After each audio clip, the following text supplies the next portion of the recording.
Before we get started, don't forget to subscribe and like. Our series begins in a high school. The class teacher is working late, carefully entering his students' exam grades. Suddenly, he notices something odd. The class list shows 21 students, but only 20 names are written down. That means there's an extra student. Thinking it must be a mistake, he calls a fellow teacher to ask if she might have added a name without telling him. He dials her number, but she insists she's checked the list several times and found no mistake. The teacher, confused, asks her to double-check and call him back. She agrees, telling him to stay on the line while she finishes. Just then, the light in front of him flickers out. He hears footsteps in the corridor. Strange, since all the students should be asleep by now. Curious and uneasy, he follows the sound, walking down the hall. The window is open, and rain is pouring in. Thunder rumbles, lightning flashes, and he tells himself the noises were probably just the storm. Relieved, he closes the window and returns to his desk. As he resumes his work, he suddenly hears something shatter on the floor. Startled, he mutters to himself, "No, I imagined that." Gathering his courage, he goes to check the source of the noise. Meanwhile, we meet our main characters, a group of energetic high school boys. Each of them seems charming and full of personality, like they've just stepped out of a commercial. Bored with studying, they decide to play a scary game, a fake ritual meant to summon a spirit to their classroom. Laughing and acting tough, they chant things like, "Shabik labik." If there's a ghost, show yourself. They pretend to be fearless. "We're lions, 7 men in one. There's nothing to fear. Our hearts are dead." But when the pen on the table suddenly starts moving on its own, thunder crashes, and the door slams shut. Papers fly into the air, and panic sets in. They scream and run out of the classroom, terrified. Running down the stairs, they stop cold. Their teacher is lying unconscious on the floor. Shocked, they rush him to the hospital, fearing he's been attacked. After such a terrifying night, you'd think they'd never return to school again. But the next day, they show up as if nothing happened. One of them, who runs a YouTube channel, starts filming right away. "Don't forget to like and subscribe, guys," he tells his viewers. We get to know the group. One is the diligent top student. Another has a beautiful singing voice. Another looks like a popular idol and is a total ladies' man, while another is obsessed with sports and martial arts. In short, a group of lively friends, making a big deal out of everything. After filming, they laugh and joke around, but soon their thoughts return to last night's events. They're worried about their teacher. Was he pushed or did he fall? Suddenly, the class president receives a call from the teacher, who tells him he'll be in the hospital for 2 weeks and wants him to take charge of the class. The president promises to handle things responsibly. Later, the boy who sings is reviewing one of his songs on his laptop. While listening, he hears a strange, unfamiliar voice mixed into the recording. Thinking one of his friends is playing a prank, he asks around, but no one admits to doing it. Uneasy, he can't figure out whose voice it is. Then the class president gathers everyone to explain that their teacher will be absent for 2 weeks. Instead of being concerned, the students are thrilled. Now they can do whatever they want. The president starts writing the lesson title on the board, but when he turns around, the classroom is empty. Everyone has already slipped out. One student goes to the storeroom to pick up juice boxes for the class. The worker hands him 20 boxes, one for each student. The boy frowns, realizing something's off. Who's the extra student? He shrugs it off and heads to the cafeteria, where he eats with his friends. The singer, still unsettled by the mysterious voice, finishes his meal and goes to return his plate, only to see that one extra plate of food has been prepared but left untouched. Again, there's one too many. Later in gym class, they face off against another class in a soccer match. The studious student leaves, saying, "You've already got 11 players. You don't need me." The others laugh and start the game without him. After a tough match, their team wins. The class president starts teasing the losing team until he realizes something strange. "Wait," he says, "weren't there 12 of us?" The others look at each other. "No, we were short 2 players. Only 9 of us played." The president is shocked. The numbers don't make sense. Back in class, they recount what happened and confirm that no one left mid-match. Suddenly, another student complains, "Hey, I didn't get any juice." The boy who distributed them insists he brought enough for everyone, so they decide to count again. 1, 2, 3, 4, 5, 7, until they reach 21. The next day, the class president sits at his desk, checking the attendance list again. Something isn't right. There should only be 20 students, but there are 21. He pauses, thinking back to everything that's happened. The ritual, the extra plate of food in the cafeteria that no one touched. The realization hits him. Ghosts don't eat, he whispers to himself. Piece by piece, the puzzle comes together. There's a ghost in their class. He gathers his classmates. "Listen, everyone," he says. "There are only 20 of us, not 21. That means there's a ghost among us. And here's the thing, only we can see it. The teachers can't. To them, it doesn't exist." The others laugh nervously, thinking he's joking. Come on, man, stop trying to freak us out. But he insists. The singing student suddenly plays back his recording at full volume. A strange, distorted voice echoes through the room. Something inhuman.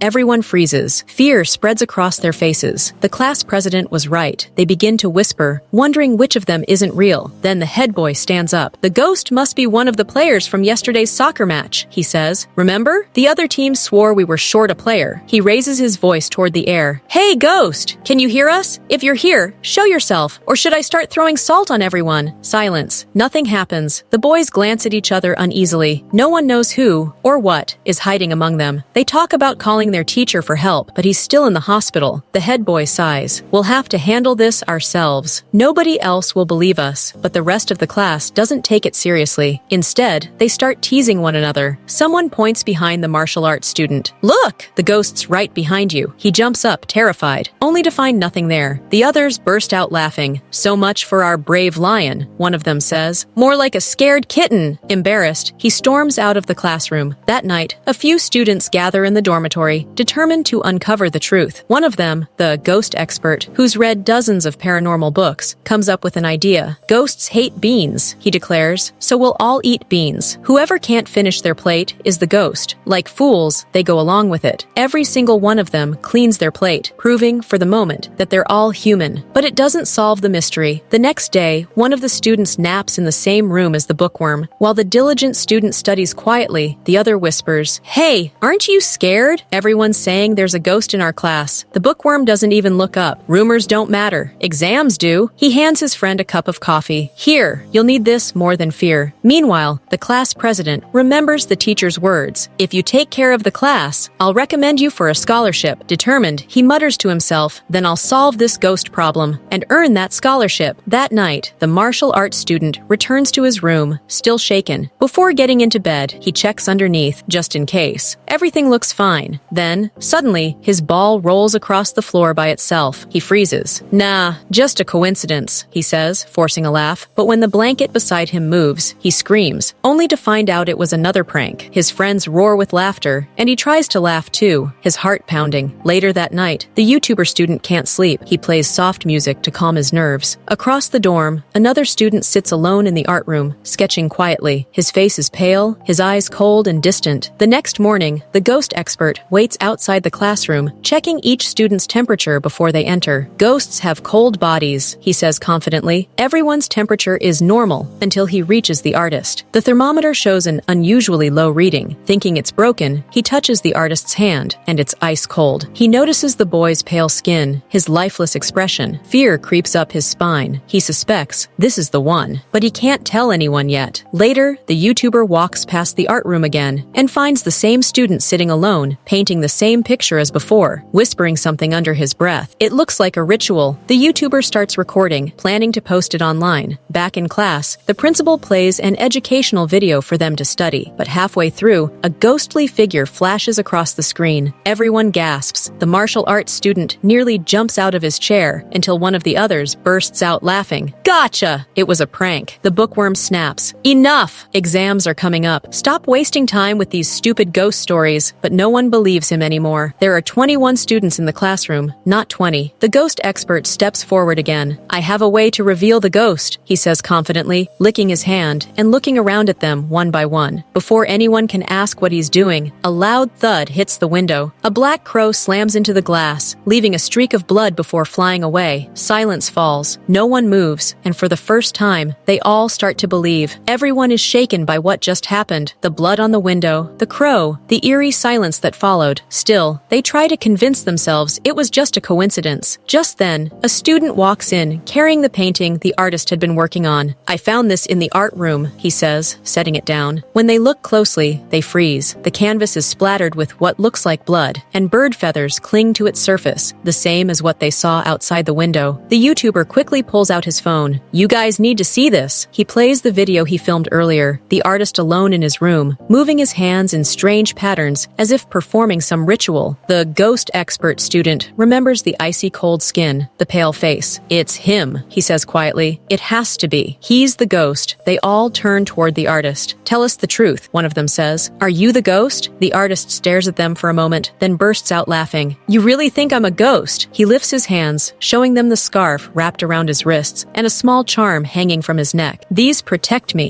No spirit could ever wear something like this." He glares at them. "Find someone else to blame. I'm done with your stupid ghost stories. Do you think I'm some holy ghost? I was praying in the art room, praying for God to protect us and banish the spirit that's haunting this class. And this is how you thank me?" He stands up, angry. "Maybe next time I should pray that God takes you instead, so I can finally have peace." They awkwardly apologize, realizing they were wrong. When they ask about his cold hands, he explains calmly, "It's a condition, nerve damage. My body temperature's always low, not because I'm dead." The others nod, embarrassed. He's cleared of suspicion. That night, frustration fills the dorm. They still have no clue who the ghost is. Instead of studying, they decide to stay up watching a horror movie, half laughing, half terrified. The YouTuber keeps checking his phone. His video of the artist has gone viral, thousands of views overnight. Smirking, he decides to use it for content. When everyone else falls asleep, he quietly starts a live stream. "Hey guys," he whispers to the camera, "I'm inside the haunted classroom right now. I'm going to prove there's a ghost." As he walks in, he spots the school guard standing by the broken window. The man jumps, startled. "What are you doing here?" the student asks. The guard hesitates. "Just checking the glass. I'll replace it tomorrow." He hurries away. The YouTuber shrugs and goes live again, panning the camera across the dark classroom. His followers flood the comments. "We don't see anything. Prove it." "Fine," he whispers. "I downloaded a ghost detection app. Let's try it." He walks slowly, the app radar flashing on his screen. Then, a faint shape appears beside him. "Wait, what is that?" he gasps. He turns left, then right. Every time, the figure shifts, following him. Suddenly, the shape disappears, and before he can react, a ghostly figure manifests right in front of him. He stumbles backward, terrified. In the next instant, the figure vanishes through the door. The YouTuber runs after it, but the hallway is empty. Meanwhile, the studious student sleeps soundly in his room. Something black and shadowy creeps up to his desk, its long fingers scribbling across his papers. His alarm clock rings, and when he opens his eyes, everything is normal again, but he feels weak, drained, like something inside him has changed. The next day, the principal calls him into the office. "What's wrong with you lately?" he asks. "Your grades have dropped. You look exhausted." The student apologizes quietly. "I'll do better next time." But as soon as he leaves, he tears up his exam paper in frustration. Deep down, he knows this all started with the ghost. Later, his friend, the one whose grandmother is said to be a spiritual healer, promises to help. "She lives in Beirut," he says, "but she taught me how to make an exorcism charm. I'll get you one that evening." Before entering class, the students greet the school guard. He nods stiffly, avoiding their eyes, like he's hiding something. Inside, the ghost expert begins sprinkling salt on the floor. "Spirits fear salt," he mutters. The class president storms in, furious. "What are you doing?" He slams his phone on the desk, showing the YouTuber the viral clip. "You posted this? You exposed us to the whole school. No one's face is visible," the YouTuber argues. "It's just for views." The president grabs him by the collar. "You'll get us in trouble. Delete it." Now tension fills the room. The students blame every strange thing on the ghost. "If only we knew who it was," one mutters. "We'd throw them out ourselves." The artist suddenly speaks up. "I know who it is." Everyone looks at him. "It's John." They turn toward John, stunned. "That's impossible. He ate the beans with us. His temperature was normal. Even the guard saw him that night." The artist only smirks. "You're all blind." They think he's joking, and no one listens. Later that night, we learn the truth. The studious student had asked his friend to bring him the exorcism charm. The friend places it carefully above the bed, hoping it will keep evil away. When John, his roommate, already enters, he smiles politely and offers tea. "Thanks for always being nice to me," he says softly. He climbs onto his bed, but the moment he touches the charm, his back begins to burn. Pain sears through him. He leaps up, gasping. His roommate stirs. "Where are you going?" John stammers. "Bathroom." "Just the bathroom." He runs to an empty room and stares into the mirror. His reflection shows burn marks across his back from the charm. That's when the truth unravels. John is the ghost. He was the one who pretended to eat the beans, secretly throwing them away. He was the one who made the papers and cards fly during the summoning game. The haunting began with him. We learn that he's the extra student in their class, but he likes them and doesn't want to be different from them. All he wants is to stay with them. The next day at school, the studious student meets his friend who had taken the spell from him. His friend tells him that thanks to it, he was finally able to sleep well for the first time. Grateful, he thanks him and suggests getting another spell to place by the partition so the ghost can't enter their room. His friend tries to get another one, but his grandmother warns him him not to tell anyone that she's a fortune teller, fearing the rumors spreading in the class. All the students are still worried about the ghost story, except for the idol student, who's the only one actually happy. He walks in holding a teddy bear, and his friends tease him, saying his girlfriend gave it to him as a gift. He excitedly asks them to take pictures with him. The others get jealous and try to scare him, joking that maybe his girlfriend looks just like him. He pretends not to care, but deep down, he's nervous and uneasy. During break, the students head to the cafeteria. One of them accidentally touches John's back and notices he flinches in pain. John becomes nervous and hides the truth that his back is burned from the spell by saying he fell while playing soccer. Meanwhile, the YouTuber student takes advantage of the empty classroom and starts a live stream for his followers using the ghost detecting app. But this time, nothing appears. His followers lose interest, and he ends the stream, frustrated. Determined to get attention again, he starts thinking of a new plan. Later, the class has a young teacher who tries to act cute and friendly to seem relatable, hoping one of the boys will notice her beauty. But when the principal enters and announces that someone broke her car window, her cheerful expression vanishes. Her real personality shows. She becomes furious, yells at them, and storms out. The students are left frightened. Just then, the electronic device in front of them suddenly starts working on its own. One student goes to turn it off, but it switches back on by itself. Even faster this time, panic spreads, and they think the ghost is behind it. John, feeling wrongly accused, snaps. "Guys, I didn't do anything," he shouts, grabbing the device and throwing it to the ground. But even then, it keeps running, shocking everyone. The YouTuber pretends that he was behind it all, claiming it was just a prank to scare them. He secretly films their reactions to post on his channel and prove there's a ghost in their classroom. Laughing proudly, he pulls a remote from his pocket and turns the device off. His classmates, terrified, believe the ghost is angry with them, but John insists that's impossible. Still, the YouTuber doesn't stop there. He keeps pulling pranks to scare them, like dropping a painting in front of them during break. The students grow tired of his tricks and start to hate the ghost even more. When they return to the classroom, they hear a song playing. The idol student follows the sound to the closet, where he finds his teddy bear, singing and covered in blood. Horrified, he tries to stop the song, but it won't stop. In a panic, he throws the bear to the ground and smashes it until it finally goes silent. The YouTuber is there, filming everything, laughing and thrilled that his plan worked. That night, the idol student is still shaken. He asks his roommate to sleep beside him for comfort, and they talk about all the strange things happening in class. They agree that if it continues, they'll transfer to another class, or even another school. Meanwhile, Aldahi gets ready to sleep and notices John still awake. He asks why he doesn't sleep early like usual. John nervously replies that he's busy studying and will sleep later, though in truth, he's afraid of the protective spell. Using his sharp observation, Aldahi realizes that John has no shadow, and that the ghost haunting their classroom has finally revealed itself. Later that night, the YouTuber uploads his prank videos before going to bed, delighted by all the new followers he's gained. The next day, the class president sees the videos and gets furious. He confronts the YouTuber, reminding him he was already warned not to post about the ghost. The YouTuber defends himself, saying, "Instead of getting mad, you should think of a way to find out who's behind all this so we can kick them out of class." But the president worries that if the teacher finds out, they'll all lose their scholarship. Meanwhile, the nerd meets his friend, whose grandmother is a fortune teller. His friend gives him a new charm for the classroom, an expulsion charm strong enough to make the ghost suffer until it leaves for good. But the nerd remembers his roommate John Wan, who cast no shadow while sitting in his chair. Still, he refuses to fear him. John had always been kind, offering tea and caring for him while he studied. So he returns the charm to his friend, saying he'll think about it and give him an answer later that night. Meanwhile, the YouTuber plots another prank, this time targeting the class president to get revenge and make everyone laugh. He hides in the closet while Baker calls the president from a strange number, pretending to be the ghost to scare him and secretly record his reaction. But things take a dark turn. The YouTuber suddenly gets a message on his own phone from the real ghost. It warns him to stop tormenting his classmates or he'll regret it. Terrified, he tries to shut off his phone but can't, so he throws it to the ground in fear. We finally learn that it was John, the ghost, who sent the message to scare Wasim, the YouTuber, and stop him from frightening others or ruining his own reputation. "Shame on you, boy," John says. "I'm a respectable ghost with a name and a place in this world. I'd never hurt anyone." And just like that, the ghost's problem was finally solved. No one dared to impersonate him again. The next day at school, the YouTuber enters the classroom and finds the artist student reading from a sheet of paper. He says it's a fortune-telling exercise to see what their luck will be today. He's holding each student's paper, and when it's his turn, soon. They choose one, but the artist is shocked when the death note warns him that his life is in danger. The YouTuber is terrified by his words and realizes that yesterday's threat was real. Baker stops pulling pranks on them, afraid of taking things too far. Later, the class president gathers everyone and announces that tomorrow there will be a big school festival. Each class will present a different activity, and theirs must decorate their classroom like a haunted house and wear costumes. The students groan and joke among themselves, saying, "Do we really need more horror? Isn't the ghost we already have enough?" But since it's mandatory, they reluctantly agree. The next day, the festival begins. The students make the most of it, visiting other classrooms, playing games, and enjoying the fun activities. They laugh, take photos, and create beautiful memories together until it's finally their turn to open their haunted house. They start decorating with creepy props, transforming their classroom into a truly haunted-looking place. Baker and the others change their appearances with terrifying costumes, enough to make anyone who sees them scream in fright. Everyone's having fun and enjoying the lively atmosphere until the class president receives a message from his father and steps outside to answer. His father scolds him harshly for wasting time at the festival instead of studying, reminding him that he only allowed him to be class president to help him get a scholarship. "Focus on your exams, son. Stop this childish nonsense, or I'll pull you out of school." The boy apologizes desperately, begging his father not to do that, then leaves in frustration. That night, it's finally time for their haunted house event. Two students from another class decide to try it out. They're scared but curious enough to enter. As soon as they walk in, they see our heroes laughing at their appearances. Of course, they recognize them easily. Our heroes are terrible at disguises. The visitors move on to the second stage, where another student suddenly appears behind them, trying to scare them. But he fails miserably, and they just laugh, teasing him for looking like a girl. Embarrassed, he leaves and goes to prepare the next scare on the stairs. When they pass him, they completely ignore him as if he's invisible. They reach the library, where another student is hiding and throwing books to scare them. But again, they don't care, and continue on their way unfazed. Finally, they meet the artist, who's waiting for them with scissors, trying to act creepy. They mock his appearance and walk away. In the music room, two of our heroes are ready to scare them, but after waiting a while, with no screams, they think maybe the visitors fainted from fear. Suddenly, the students enter and catch them off guard. The heroes try to sneak up behind them, but the visitors notice and end up scaring them instead. Their plan completely fails, leaving one of them covered in glitter and frustration. They move on, followed by one of the heroes dressed as a zombie, but still, they're not scared. When they ask where the bathroom is, they find someone hiding on the ceiling, trying to grab them. Another failed attempt. Laughing, they say, "What kind of paradise festival is this? What are these weird costumes?" They head to the art room, where someone dressed as the Joker is waiting. This time, he actually manages to scare them. "See that, dear viewers?" The narrator laughs. He's scaring them so much, they're even taking pictures with him. Eventually, the visitors get bored and leave, continuing to mock the haunted house. Our heroes, embarrassed by their failure, sit together sulking. "Everyone treats our haunted house like a playground," one says bitterly. "We're just a bunch of losers." Feeling that all their hard work was wasted, they grow frustrated and consider giving up. One of them calls out sarcastically, "Where are you, old man? You're only good at scaring us. We could really use you now, ghost. Honestly, you're useless." As the second round of visitors approaches, they return to their spots to continue the game. John sees everything and feels sorry for them. That's when Baker reveals his ghostly side. Wanting to help his friends, he prepares himself, putting on the hanging robe and his eerie mask, ready to turn the night around. When the new group of students enters, he starts moving swiftly in front of them and behind them, terrifying them. As they try to climb the stairs, they keep finding themselves back on the same floor, trapped in a looping maze. Panicking, they rush into the music room, where they suddenly hear the piano playing by itself. It's John, but they can't see him. He's nearly invisible. As they get closer to the piano, they notice something chilling. It's covered in blood. He's terrified and runs out of the room, but as he does, bloody handprints begin appearing on the walls. On his way out, he runs into our heroes and frantically tries to tell them what's happening. At first, they don't believe him, until the students running the haunted house also witness strange things. Objects moving by themselves, shadows flickering in the mirrors. That's when they realize it's not a prank. There's a real ghost among them. Panic spreads through the group. Everyone screams and rushes out of the classroom, gathering outside the school in fear. When they tell the class president what happened, he's alarmed to learn that two people are still trapped inside, John and another student. They quickly organize a search. Meanwhile, the missing student wanders the dark halls alone. The silence unnerves him, and every creak makes him jump. Suddenly, he spots John at the far end of the the hallway. Relieved, he calls out to him and runs over, but as he gets closer, John's expression changes, and before he can react, John suddenly appears right in front of him. Shocked, the student collapses and faints on the floor. Moments later, the others arrive with the school guard, begging him to go inside and help, but the guard hesitates, terrified. "There's a ghost in there," he stammers. "I'm not going in." The teacher and class president decide to enter instead. Inside, they find the unconscious student lying on the ground. The teacher spots John nearby and asks, "What happened here?" John pretends to talk back normally, using the moment to see if the teacher can actually see him, but he gets no response. Moments later, the ambulance arrives, and the injured student is rushed to the hospital. Everyone waits outside anxiously, worried for him. The teacher reassures them that everything will be fine and tells them to return to their dorms while he cleans up. Reluctantly, the students obey, but their minds are restless. They can't stop thinking about what happened. Soon, suspicion starts spreading among them. They begin accusing each other of being the ghost responsible for the accident. "I can't be the ghost," the YouTuber insists. "I was live streaming when it happened. You all saw it." "I'm not the ghost either," another classmate argues. "I have a girlfriend. She even bought me that teddy bear. You guys saw it too." Then the paranormal enthusiast speaks up. "It's not me. I always carry salt to protect myself. If I were the ghost, I'd be burning right now." The artist interrupts them, holding up his phone. "I know how to find out who the ghost is," he declares. There's a ritual song that drives spirits crazy. He plays a piece of exorcism music, and everyone rolls their eyes, until suddenly, John winces in pain. His body feels like it's burning. He sees the nerdy student looking concerned and, afraid of being exposed, quickly turns off the music. "We're friends," he says shakily. "We shouldn't doubt each other." The group calms down, but as John steps back, Bella suddenly collapses, her hands bleeding from the vibrations of the cursed sound. Meanwhile, at the hospital, the injured student wakes up. His memory rushes back. John's face, his sudden disappearance, and his terrifying reappearance. His eyes widen in horror. "It's him," he whispers. "John is the ghost." The next morning, the nerdy student wakes up and finds John sitting at his desk, clearly exhausted from staying awake all night. Feeling guilty, he removes the protective spell he had placed on John's bed. Later, John visits the hospital to see the injured student. He smiles with relief when he sees him recovering, but the student's father looks at him strangely, because to him, John isn't there. The father thinks his son has gone mad, shouting, "Help! My boy's talking to himself," and runs to call the doctors. John approaches the student and says softly, "I'm sorry. I never meant to hurt you. I only wanted to help." But the boy, trembling in shock, covers his head and bursts into tears. John lowers his eyes and leaves quietly. The class president, filled with guilt, later visits the teacher's office. "I wasn't responsible enough," he admits. "Please give me another chance." The teacher sighs and says, "There are no ghosts, son. One of your classmates pushed him down the stairs. Tell me the truth. If anyone's bullying you, I'll handle it myself." But the class president denies it, insisting he'll prove that the ghost is real. That evening, John sits alone in the empty classroom. He's sad and lonely, longing to be with his friends again. He's so gentle that he even helps a lost ant find its way back to its colony. When the teacher walks in, he doesn't notice John's presence. After the teacher leaves, John slips out quietly. Later that night, John stands on the school rooftop, staring at the stars, lost in sorrow. The nerdy student approaches him and says softly, "I know everything. You're the ghost in our class." John is stunned. The student points at his own reflection. His apparition is visible, but John's is not. Realization hits John. His secret is out. Before he can speak, the nerdy student assures him, "Don't worry, you'll always be my friend, but you should tell everyone the truth before they find out on their own." Unfortunately, the class president has overheard everything. The next day, he decides to test it himself. He sees John walking alone and asks a group of students if they've seen him. They stare in confusion. They haven't seen anyone. Shocked, the president finally accepts the truth. He storms into the classroom and calls for a meeting. "Everyone, I know who the ghost is," he declares. Pointing straight at John, he shouts, "It's him!" The class falls silent. Some gasp. Others shake their heads in disbelief. The president demands, "Tell them the truth, John. Is it you?" John doesn't respond. Then the school guard enters. "The teacher wants to see you," he tells John. John stands up to leave, but the students block his way. "Not until you tell us the truth," one says. John looks at them sadly. Suddenly, the lights flicker and then go out completely. In the darkness, his form begins to change. His voice echoes softly, "Yes, I'm the ghost." When the lights come back on, his face is pale, his presence cold but calm. He continues, "I was a student here 10 years ago. My father, the guard you see now, used to work here back then. I was sick with a rare disease and spent most of my life in hospitals. I loved this school more than anything, but I died before I could finish my studies. He looks around the room, his eyes full of longing. I came back because I wanted to be here again, to study, to have friends, to feel alive. I never meant to hurt anyone. I just didn't want to be alone anymore. The students are silent, torn between fear and sympathy. John lowers his head. I'm sorry for hiding the truth. I only wanted to belong. The class promises they won't hurt him, but anger still brews among them. They accuse him of pulling the YouTuber pranks and pushing the student down the stairs. I didn't do it, John insists. You have to believe me. But they refuse to listen. One by one, they step back. Finally, someone shouts, "Leave our classroom, ghost!" The room falls silent. Suddenly, the teacher enters, making everyone take their seats. The guard, deeply affected, feels sorry for his son. Sitting on the stairs and crying, he remembers a flashback from 10 years ago. We learn that he was the one who brought John's ashes and placed them in the classroom to fulfill his son's final wish, to rest in the place he loved most. What he didn't know was that his son would turn into a ghost and remain alone in that classroom, unseen by anyone from the previous class at night. The students gather, divided into two groups. Some are upset and feel guilty for wronging John, while others are angry and want to expel him from the class by any means possible. This happens after they discover that he's a ghost and can appear whenever he chooses. No one knows what to do. The next day, John stands outside the classroom, watching them from afar, but he doesn't have the courage to go inside. He walks away and sees his father cleaning the stairs. Wanting to ease his father's workload, he helps him. Meanwhile, the class president meets with the teacher to ask for the scholarship he was promised, but the teacher refuses, saying, "You couldn't manage the class in my absence, so you don't deserve it." He even insults him, calling him a pig teacher. The class president grows angry and blames John for everything. Seeking revenge, he returns to the classroom and tells the others they must perform an exorcism to banish John's ghost once and for all. Everyone is shocked, but the studious student refuses, insisting that John is kind and harmless. Later, the class president hears a rumor that John pushed a student down the stairs, sending him to the hospital. He decides that John must be punished. The students, confused, visit their injured classmate in the hospital to learn the truth. When they ask if John pushed him, the boy recalls what happened, and it turns out he fell on his own. John wasn't at fault. The students are relieved. The boy confirms John's innocence and clears his name. When they return to school, they ask the class president to hold a vote to decide whether John should stay or leave. The vote ends in a tie. Half want him gone, half want him to stay. Suddenly, the boy from the hospital arrives and casts the deciding vote for John to stay. Everyone realizes John wasn't to blame. He was trying to help. The students happily welcome John back. They open the door for him, and he enters, sitting among them once again. Later, the teacher reviews the class list and notices an extra name, John. Surprised, he asks a fellow teacher about it, but she laughs, saying she's never seen a student by that name. The teacher, however, feels that the name is familiar. Searching through old records, he discovers that John was his classmate 10 years ago, the same boy who died of illness. Shaken, the teacher realizes that the class president was right. There truly is a ghost in the classroom. Furious, he goes to confront John, shouting and trying to force him out. John explains that the teacher can see him because they once shared the same class. But when John refuses to leave his friends, the teacher threatens the students, warning that anyone who talks to or interacts with John will fail their exams. Frightened, the students obey. They remove John's chair and ignore him. Meanwhile, the security guard, John's father, is forced to quit after the teacher threatens to expose his secret and humiliate him. John sees his father leaving and feels heartbroken and guilty. Lonely once again, John tries to speak to his classmates, but they ignore him completely. Everyone pretends he doesn't exist. Depressed, John wanders around the cafeteria and library, hoping someone will notice him, but no one does. Even his closest friend, the studious student, avoids him, leaving only a note apologizing and explaining that he's afraid of failing the exam. Looking into a mirror, John notices his body becoming transparent. He realizes he's fading away, soon to disappear forever. The students feel guilty but helpless. The next day, the teacher checks the class list again and sees that John's name is gone. Pleased, he assumes the ghost has finally vanished. And he's right. Though invisible now, John decides to stay near his friends and protect them in secret. If someone's lunch falls, he picks it up. If someone feels cold, he quietly closes the window. Even the prankster YouTuber, who once mocked him for views, unknowingly receives John's help. John subtly appears and disappears in his videos, boosting his popularity. John continues to care for his friends, bringing the studious student coffee to help him concentrate, just as he used to. The students begin to sense his presence and are touched by his kindness. The class president, filled with guilt, remembers their happy moments together. That night, they notice John's image fading from their group photo. The next day, the teacher brings a fortune teller to perform an exorcism and destroy John's ashes to erase him forever. But the class president intervenes and hands the ashes over, only for the other students to stop him. Realizing John has always helped them, they refuse to let the teacher harm him. The teacher threatens to fail them all, but they stand firm. They won't abandon their friend. At that moment, John appears, smiling. The class president apologizes and tells him he'll always be their friend. John's form becomes whole again, and the students rush to hug him, crying. They plead with the teacher to let John stay until graduation, saying he helps them study. Moved by their words, the teacher agrees. From then on, John's name is called during roll call like any other student. His classmates include him in everything, making sure he never feels lonely again. John continues protecting them, even helping the YouTuber film videos that go viral. Days pass, and John shares countless happy memories with his friends until graduation day arrives. All the students pass their exams and take one final photo together, with John smiling among them. He's finally fulfilled his dream. He made true friends, graduated from school, and can now rest peacefully. Our story ends here. Please like and subscribe. See you in the next drama. Goodbye.